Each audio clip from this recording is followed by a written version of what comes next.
Keluar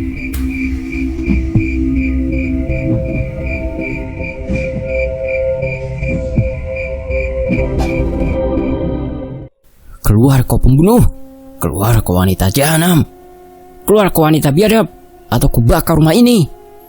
Nyanyian merdu dari jangkrik-jangkrik di malam hari kini berganti dengan suara caci serta makian dari orang-orang yang tengah menerobos rumah dinas Aisyani. Brak! Kini pintu kamar yang menjadi pertahanan terakhir Aisyani sudah berhasil dijebol. Terlihat beberapa orang memasuki kamar dengan parang di tangan mereka. Aisyani yang tengah meringkuk ketakutan diseret keluar dengan paksa oleh beberapa orang itu. Orang suruhan juragan Karmo itu menyeret Aisyani seperti menyeret seekor binatang. Setelah sampai di ambang pintu, tubuh Aisyani dilemparkan ke arah juragan Karmo yang tengah menunggu di halaman depan. Kubrak! Suara tubuh Aisyani yang menghantam tanah setelah dilempar. Dengan gemetaran Aisyani berusaha bangkit untuk memohon pengampunan dari juragan Karmo. Tetapi sebelum Aisyani berhasil untuk berdiri, juragan Karmo telah menginjak kepala Aisyani dengan keras sehingga Aisyani ambruk lagi di atas tanah. Para warga desa yang melihat kejadian itu hanya memalingkan wajahnya tanpa memperdulikan kekejaman yang tengah dilakukan juragan Karmo. Mereka takut jika harus berurusan dengan juragan yang terkenal kejam itu. Bahkan Pak Kades pun tidak bisa apa-apa jika harus berhadapan dengannya. Kaki juragan Karmo tiada hentinya menginjak-injak tubuh Aisyani tanpa belas kasihan. Ampun Pak, ampun, rengek Aisyani memelas dengan memeluk kaki juragan Karmo. Ampun? Kau bilang ampun? Kau sudah membunuh anakku, tapi masih meminta ampun, herdik juragan Karmo. Tapi itu salah dia, bantah Aisyani dengan suara yang tersengal-sengal, menahan rasa sakit di dadanya. Diam kau wanita setan.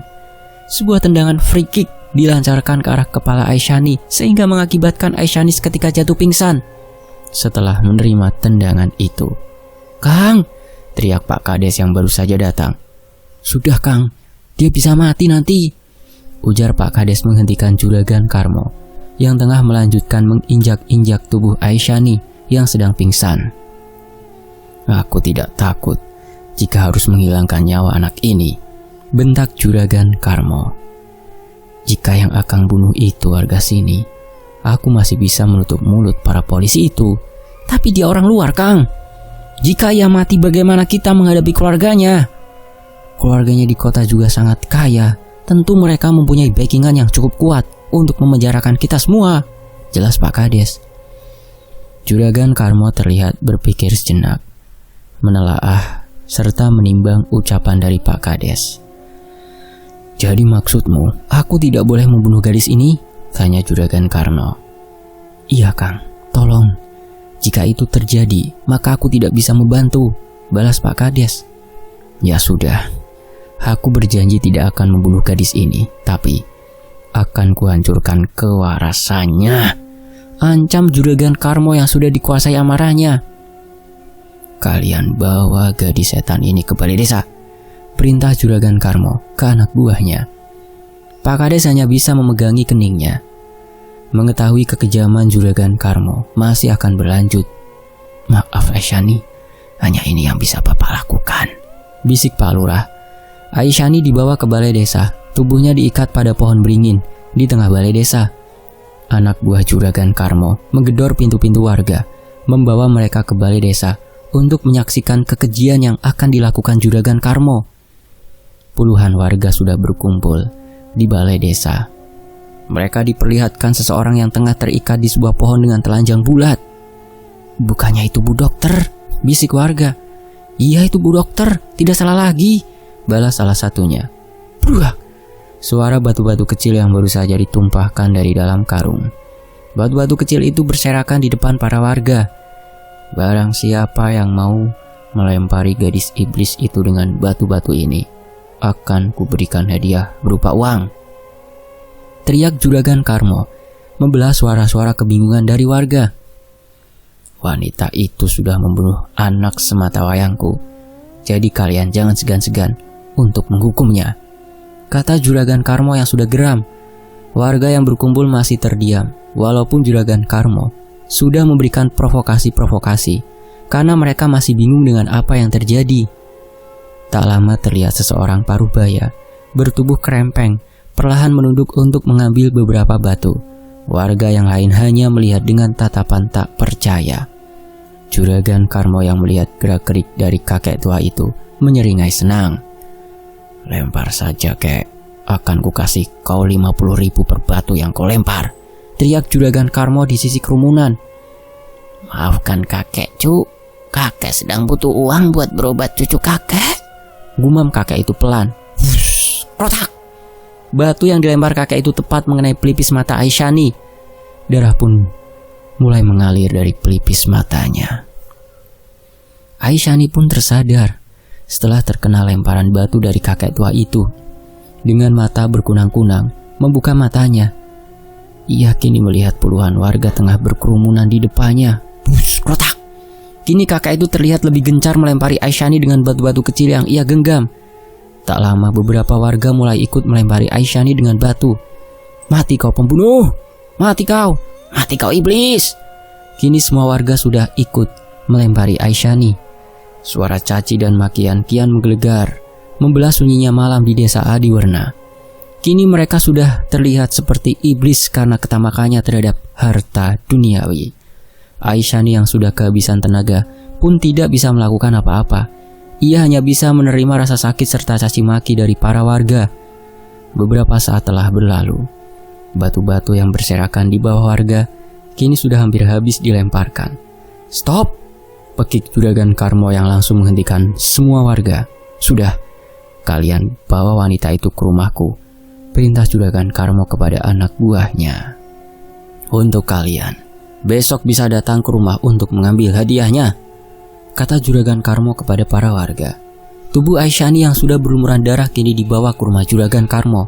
Sesampainya mereka di rumah, Juragan Karmo memerintahkan beberapa pesuruhnya untuk membersihkan tubuh Aisyani. Ia mengatakan kalau Aisyani akan menemaninya tidur malam ini. Kriat!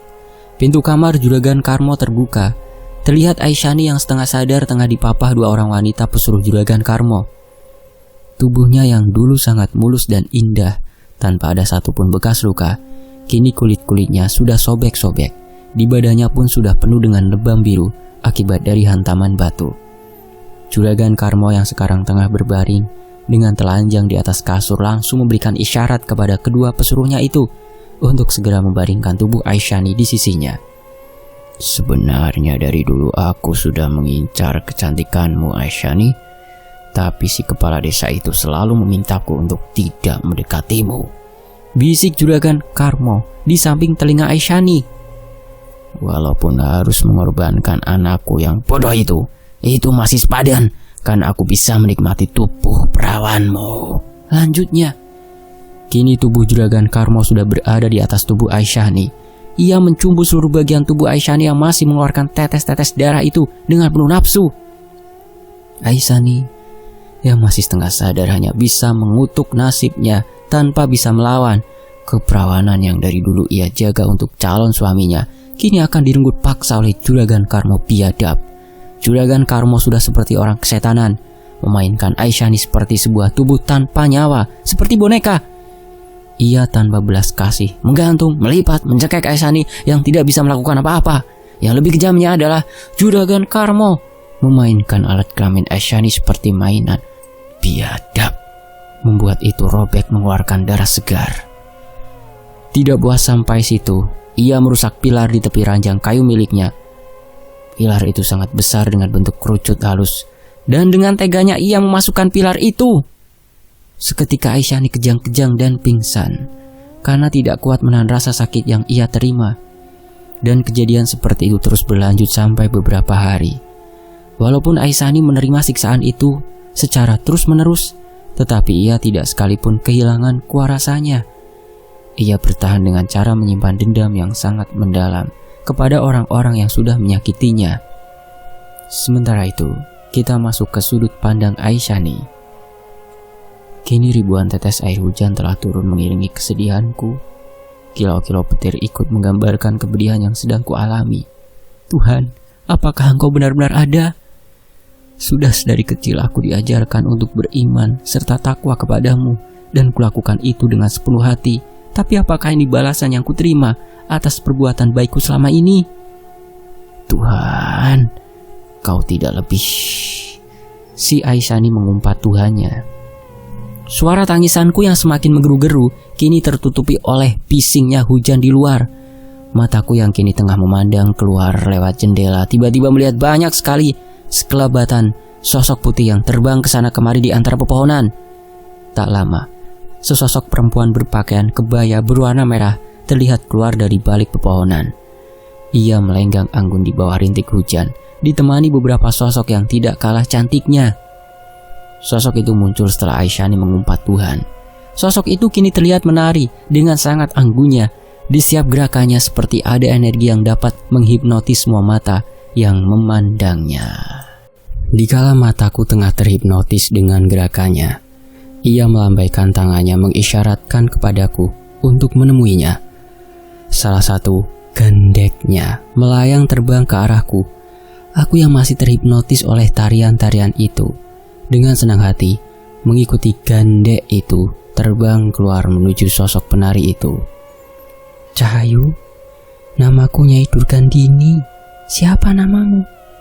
Tanyanya setelah aku sampai di depannya. Namaku Aisyani, jawabku yang tergagap. Aisyani, nama yang indah, seindah orangnya, ujar sosok penari itu sembari tersenyum. Aku kesini karena mendengar suara tangisanmu yang sangat indah itu. Maukah kau menjadi salah satu abdiku? Aku bisa membantumu membalaskan dendamu kepada seluruh warga desa dan si juragan Karmo yang biadab itu. Lanjutnya dengan suara yang sudah berubah menjadi serak dan berat. Sosok yang tadinya terlihat sangat cantik bak bidadari, kini telah berubah menjadi sosok yang sangat menyeramkan. Tubuhnya kini terlihat sangat kurus, seperti hanya ada tulang dengan kulit busuk yang menutupinya. Wajahnya sudah hancur dengan belatung-belatung yang menyebar di antara tengkorak kepalanya.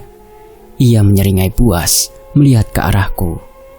Anehnya, saat aku melihat sosok itu tidak ada rasa takut sama sekali di benakku. Yang ada di pikiranku saat ini adalah, ini kesempatanku untuk bisa membalas semua perbuatan keji yang telah mereka lakukan. Aku harus menerima tawaran itu, tidak peduli apa yang akan terjadi setelahnya. Aku akan menyerahkan semua yang kupunya, asalkan kau membantuku untuk membunuh semua warga desa biadab itu. Balasku dengan ikut menyeringai menyeramkan. Di bawah rintik air hujan malam itu, aku dibawa ke tengah hutan oleh Nyi Durgandini. Aku dibawa ke sebuah joglo di tengah hutan. Di situ sudah terlihat banyak sekali demit-demit yang tengah berkumpul menantikan kehadiran Nyi Durgandini. Sepanjang malam kami melakukan pementasan tari. Dengan aku sebagai sindainya, anehnya kok aku bisa dengan syahdu melantunkan lagu-lagu yang sebenarnya belum pernah ku dengar itu, tetapi aku merasakan di balik bait-bait lagu itu terdapat kesedihan dan kemarahan yang sangat mendalam. Perasaan itu sama persis seperti apa yang kurasakan saat ini. Semakin lama pementasan ini berlangsung, semakin banyak pula demit-demit yang berkumpul untuk melihat pementasan kami. 2 hari telah berlalu. Allahu Akbar, Allahu Akbar. Suara adzan subuh telah berkumandang di desa Adiwarna. Terlihat satu keluarga yang terdiri dari ayah, ibu, dan anak. Anak perempuannya sedang berjalan menuju masjid. Kok tumben sepi ya, Bu? Tanya si laki-laki. Iya Pak, tumbennya sepi. Biasanya jam segini udah pada keluar, timpal si perempuan. Apa mereka ketakutan gara-gara kasus kemarin Pak? Bisa-bisanya tiba-tiba 20 orang mati dalam satu malam dengan keadaan yang tidak wajar. Pasti itu karma dari perlakuan keji mereka kepada bu dokter yang baik itu. Lanjut si perempuan. Hus, sudahlah. Mungkin lagi pada malas keluar selimut. Toh tadi malam kan hujan deras. Paling malas keluar karena dingin. Serga laki-laki itu sambil sesekali menggigil kedinginan. Setelah perbincangan singkat di jalan, kini mereka sampai di pelataran masjid. Pagi ini di masjid juga terlihat sangat sepi. Yang biasanya di jam segini masjid sudah terisi, kini tidak ada satu orang pun yang terlihat. Bahkan hanya terlihat satu sandal saja yang ada di depan masjid. dan itu juga paling sendal pengurus masjid. Si laki-laki pergi ke tempat wudhu, sedangkan si perempuan dan anaknya pergi memasuki masjid. "Ah!" pekik si perempuan histeris. Ia menjerit lantaran melihat mayat dengan kondisi yang sangat mengenaskan. Semua anggota tubuhnya telah tercabik-cabik. Semua organ dalamnya bertebaran di atas karpet masjid, mengakibatkan darahnya berceceran di mana-mana. "Nak, panggil bapak cepat!" perintah perempuan itu kepada anaknya dengan histeris. Anak itu bergegas berlari keluar untuk memanggil bapaknya. "Bapak, bapak!" teriak anak itu memanggil bapaknya. Ia berjalan pelan ketika sudah di tempat wudhu. Karena takut akan terpleset, ia melihat sekeliling untuk mencari keberadaan bapaknya. "Bapak!" teriak gadis itu histeris. Setelah melihat kepala bapaknya yang sudah terputus dari tubuhnya, ia menangis sesenggukan sembari memeluk kepala bapaknya yang sudah meninggal itu. Ia berjalan pelan memeluk kepala bapaknya masuk ke dalam masjid untuk memberitahu ibunya. Namun yang ia tak sangka adalah ibunya juga telah meregang nyawa. Terlihat sosok Aisyani yang sudah dirasuki iblis tengah menusuk perut ibu dari anak itu dengan kuku-kukunya yang tajam. Mengetahui anak itu tengah melihatnya dengan ketakutan, Aisyani menyeringai buas ke arah anak itu. Dan ya, seperti yang sudah kita tebak, anak itu pun ikut menjadi korban kebuasan Aisyani yang sedang dirasuki iblis. "Akan kubunuh kalian semua," geram Aisyani yang terdengar penuh ancaman. Dimulai pada pagi hari itu, Aisyani yang tengah dirasuki oleh iblis itu sudah mulai melakukan pembantaian terhadap warga desa. Baik siang maupun malam, Aisyani terus melakukan perburuan. Awalnya Juragan Karmo dengan dibantu beberapa dukun melakukan perlawanan. Mereka berusaha untuk menangkap Aisyani dan itu cukup membuat Aisyani kewalahan. Tetapi setelah Aisyani memanggil pasukan Demit Nyi Durgandini untuk membantunya, mereka pun akhirnya terdesak karena kalah jumlah. Karena seluruh desa sudah dikelilingi oleh Demit-Demit Nyi Durgandini, kini mereka hanya bisa bertahan di rumah Juragan Karmo menunggu kematiannya. Setelah Abimana melihat kejadian yang telah dialami oleh Aisyani ternyata begitu mengenaskan, perasaan pedih di hatinya kini semakin menyeruak, dan kini perasaan sedih itu berganti menjadi perasaan marah. Mengapa gadis yang sangat ia cintai setelah ibunya itu harus mengalami nasib yang begitu memilukan? Muka Abimana terlihat memerah dengan urat-urat di wajahnya yang seakan mau keluar. Pipinya kini sudah basah dengan air mata yang terasa panas. Telapak tangannya sekarang sudah dipenuhi oleh darah akibat kuku-kuku yang menancap karena mengepal terlalu kuat. Dan dari mulut Abimana juga sudah mengalir darah segar akibat giginya yang terkatup terlalu kuat. "Kubunuh kalian semua," ucap Abimana dengan nafas yang sudah memburu. Buah. Tiba-tiba di luar terdengar suara dentuman-dentuman keras. Suaranya seperti sedang ada pertarungan di luar. Mendengar suara pertarungan itu membuat emosi Abimana menjadi semakin meluap-luap. Suara pintu yang dibuka dengan keras. Dengan nafas yang masih memburu, dia langsung berlari keluar rumah meninggalkan Aisyani yang tengah tergeletak tidak sadar. Dari kejauhan, kini terlihat ada 4 orang yang sedang dikepung oleh puluhan demit. Bahkan terlihat ada tubuh-tubuh dari warga desa yang terlihat sudah membusuk ikut mengepung mereka. Namun, demit-demit dan mayat warga desa yang berusaha menyerang orang-orang itu terlihat terpental terbang ke berbagai arah, menandakan kalau orang-orang itu bukanlah orang biasa. Energinya seperti tidak asing. Gumam Abimana yang merasa kalau energi yang terpancar dari jurus orang-orang itu seperti ilmu kanuragan dari Balakrama. Setelah memastikan bahwa orang-orang itu memang dari Balakrama, dia pun berniat membantu mereka.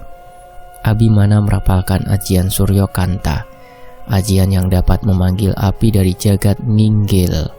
Api-api berwarna biru kini mulai berkobar-kobar, menyelimuti kedua tangannya.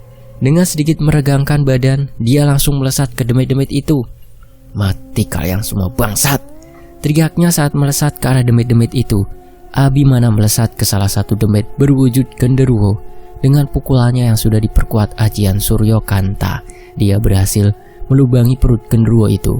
Kobaran api biru mulai merambat dari perut sampai membakar seluruh tubuhnya yang besar. Genderuwo itu mengerang kesakitan.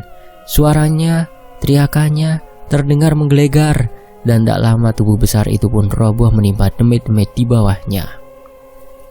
Abimana yang masih berada di atas perut genderuwo itu dengan tenang mengambil posisi bersila.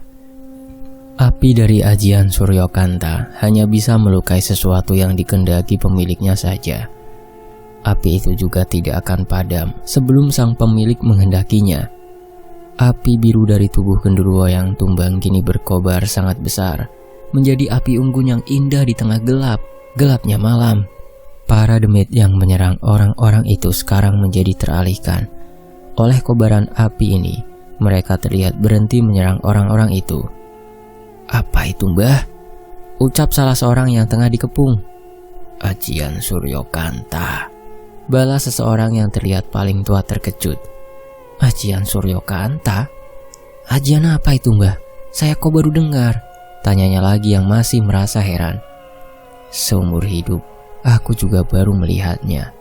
Tapi ciri-ciri dari api itu sama seperti ajian Suryokanta yang ada di dalam buku yang pernah kubaca.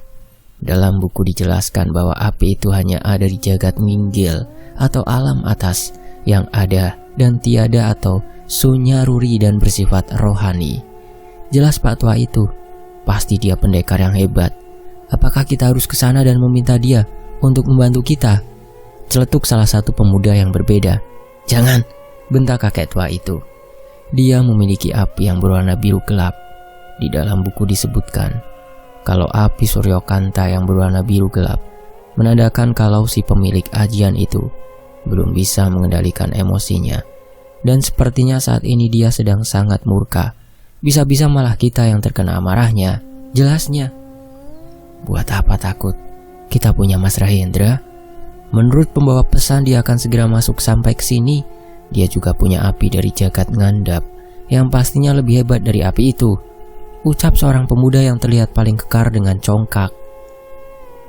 Sementara itu dari sudut pandang Abimana, di sisi lain di tengah kobaran api aku masih duduk bersila. Aku sedang mengendalikan api Suryokanta untuk menyerang para demit-demit yang kini mulai menyerangku. Api itu membentuk seekor burung-burung kecil. Mereka berterbangan menghantam tubuh-tubuh demit itu. Dan burung-burung yang menancap di tubuh para demit seketika meledak, menghancurkan tubuh serta jiwa para demit. Tak butuh waktu lama, para demit dan mayat warga desa sudah habis tak bersisa, dan seluruh api biru dari ajian Suryokanta sudah padam. Aku melihat ke sekitar mencari keberadaan orang-orang tadi. Dari kejauhan, mereka terlihat sedang berdiri memandangiku dengan waspada.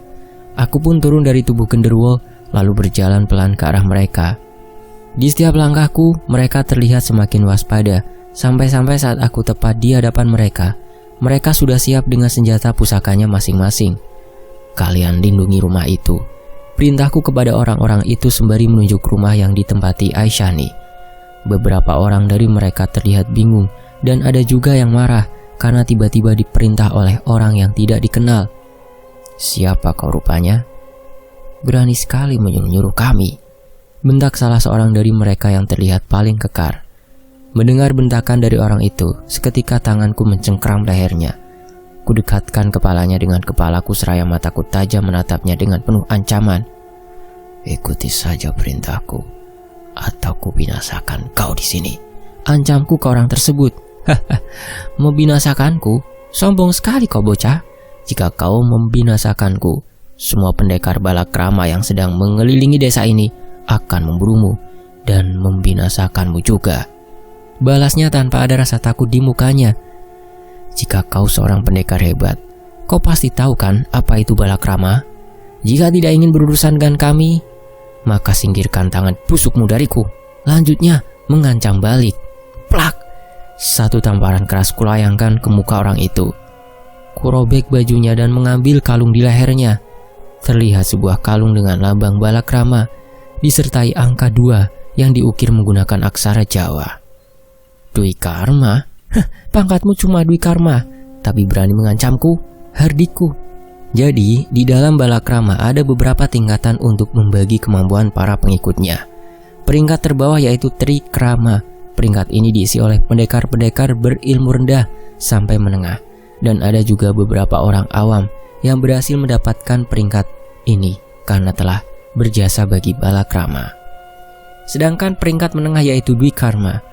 Peringkat ini diisi oleh pendekar-pendekar sepuh dan berilmu tinggi. Dan peringkat pertama yaitu Manunggal. Peringkat ini hanya diberikan kepada orang yang benar-benar mampu dalam hal kedikdayaan dan kecerdasan, karena Manunggal adalah orang-orang yang akan menggantikan para pemimpin balakrama untuk menjaga tanah Nusantara dari makhluk-makhluk jahat, serta mereka akan menggantikan mengurus padepokan jika para pemimpin sudah tiada, dan dari dulu dari ribuan murid yang terpilih untuk menjadi Manunggal hanya 4 orang saja. Karena balakrama hanya memiliki 4 padepokan, yaitu Swakalima, Asmara Loka, Karangkabolotan, dan Alaya. Padepokan Kirakyan bernama Alaya. Terlihat 2 orang teman pemuda yang kucekik sedang bersiap menyerang ke arahku. Kulemparkan lebih dulu orang yang kupegang ke arah mereka. 1 orang berhasil menangkap yang kulempar, sedangkan satunya menyerangku dengan sapuan kakinya. Sekarang pukulan berbalas pukulan, tendangan berbalas dengan tendangan. Kini pertarungan menjadi 3-1, jumlah yang tidak sepadan, tapi sebenarnya bisa saja mereka kukalahkan dengan cepat. Namun aku tidak bisa menggunakan seluruh kemampuanku karena bisa-bisa aku malah membunuh mereka. Apa segini saja kemampuan dari balakrama yang kalian bangga-banggakan itu? Ejekku di tengah-tengah pertarungan. Mendengar ejekan dariku, muka 3 orang itu menjadi semakin merah. Pertarungan kami dari yang awalnya adu ilmu bela diri, kini berlanjut dengan adu ilmu kanuragan. Pusaka-pusaka mereka yang sedari tadi sudah keluar dari sarungnya, kini terlihat mengeluarkan energi-energi gaibnya. Buar. Suara dari ajian yang saling berbenturan. Ajian demi ajian telah mereka keluarkan, tetapi tidak ada satupun yang berhasil menggores kulitku. "Hei, hentikan!" teriak seseorang di tengah pertarungan kami. Terlihat juga kakek yang sedari tadi hanya berdiri melihat pertarungan kami, kini tiba-tiba sudah berlutut setelah melihat pemuda yang meneriaki kami. Setelah mendengar teriakan tadi, 3 orang yang menyerangku mulai mengambil jarak dengan melompat mundur. "Raden Rahendra, pendekar ini telah menyerang kami saat kami sedang menjalankan misi," tutur pemuda yang paling kekar. Mendengar nama yang disebutkan oleh pemuda itu, aku tertawa menahan amarah. "Rahendra!" teriakku. Pemuda bernama Rahendra itu pun bergegas lari ke arahku. "Sendiko, Kang Mas. Maaf, mereka anak buahku dari Swakalima," ucap pemuda yang bernama Rahendra dengan berlutut memohon pengampunan.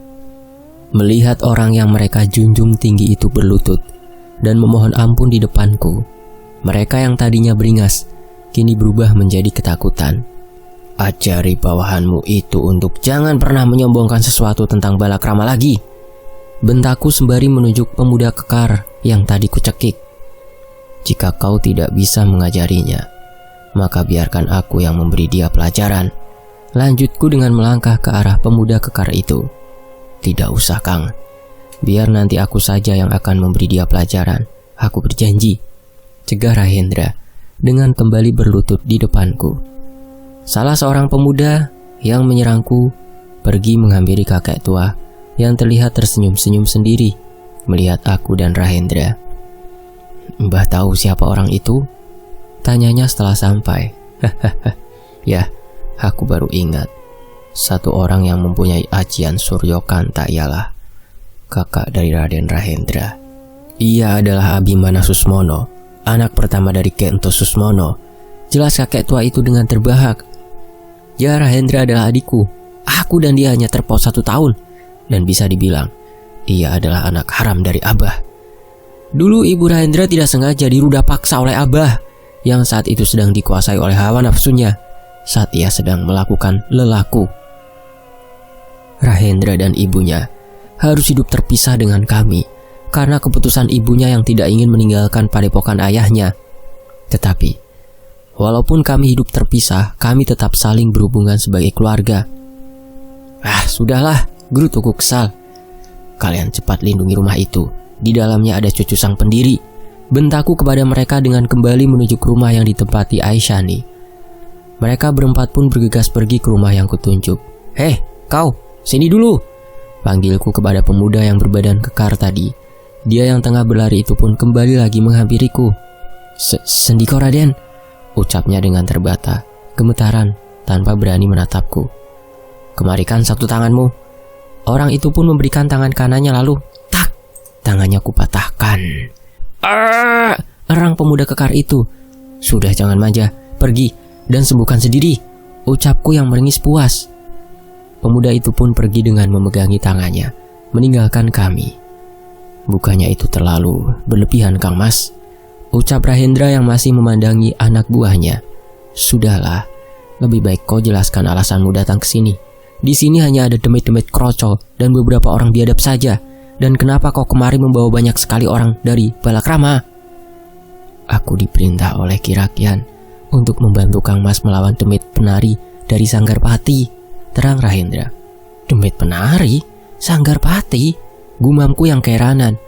Kemarin Ki Rakyan sudah berusaha menghubungi Kang Mas, tetapi telepatinya selalu gagal ketika mau memasuki desa ini. "Jadi ia mengirimkanku untuk memberitahukannya pada Kang Mas?" tutur Rahendra. "Oh iya," kata Abah, "seharusnya Kakang sudah bertemu dengan hantu anak kecil itu kan?" tanya Rahendra. "Ya, aku telah diberi penglihatan kejadian di masa lalu oleh sosok itu. Tapi, apa hubungannya dengan makhluk kecil itu?" tanyaku yang heran. Kenapa waktu itu tiba-tiba hantu anak kecil itu bisa merasuki Aisyani walaupun sudah kupasangi pagar gaib di sekeliling rumah? Bersambung, nantikan bagian akhirnya setelah ini ya, satu bagian lagi hanya di Fakta Sejarah. Demikianlah dari Canda Warma, akun Twitter @candawarma_853. Teman-teman juga bisa follow akun beliau ya, akun Twitternya. Nanti linknya saya sertakan di deskripsi. Terima kasih untuk penulisnya, terima kasih buat teman-teman yang sudah menyimak kisah ini di sini. Saya pamit. Wassalamualaikum warahmatullahi wabarakatuh.